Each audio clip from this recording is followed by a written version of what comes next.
Méditation du 14 juin. Si l'envie était la teigne, n'ai-je pas le droit de faire ce que je veux de mon argent? Ou bien es-tu jaloux parce que je suis bon? Matthieu 20, le verset 15, dans la version Bible en français courant. Derrière chaque émotion, particulièrement les plus sombres, il y a une question concernant Dieu. Si on pouvait gratter avec une pièce la surface de la jalousie, que croyez-vous que nous découvririons? Selon le psychologue Dan Allender et le théologien Tremper Longman, les auteurs de The Cry of the Soul, le cri de l'âme, l'envie exprime la question cruciale. Dieu est-il bon? Satisfera-t-il ma faim? Ou bénira-t-il les autres et me laissera-t-il les mains vides? Généralement, nous ne sommes pas jaloux de ceux avec qui nous ne pouvons nous comparer. Personne n'est jaloux de la reine Elisabeth II d'Angleterre, même si elle a beaucoup d'argent. Personne n'est jaloux de l'intelligence d'Einstein ou de la beauté de Miss Univers, sauf les autres participantes au concours. Pour être jaloux, il doit y avoir un élément de relation. C'est pourquoi ce sont justement nos amis et nos voisines qui peuvent provoquer en nous le plus l'envie. Entretenir l'envie nous transmet l'hostilité, fait de nos amis des concurrentes et du monde un champ de bataille. En résumé, écrit Greg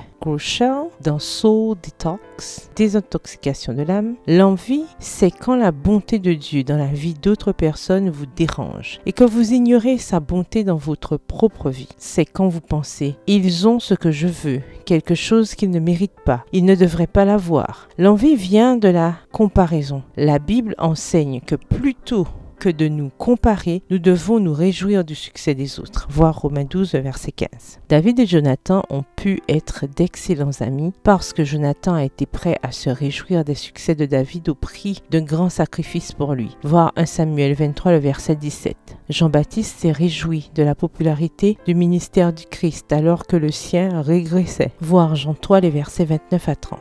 Pour nous réjouir des succès des autres femmes, nous devons reconnaître la question que pose la jalousie. Dieu est-il bon envers moi? Bien sûr que oui. Dieu m'aime inconditionnellement et pour toujours. Enracinés dans l'immensité de cet amour immérité, nous pouvons abandonner l'envie et la comparaison. Nous pouvons accepter la souveraineté de Dieu pour bénir chacun selon son plan et nous réjouir des succès des autres. Prière, Seigneur, je veux cesser de me comparer à d'autres femmes. Enracine-moi profondément dans ton amour. Tu me bénis généreusement et de manière imméritée. Je crois, viens au secours de mon incrédulité. Amen. Bonne journée, que l'Éternel vous bénisse.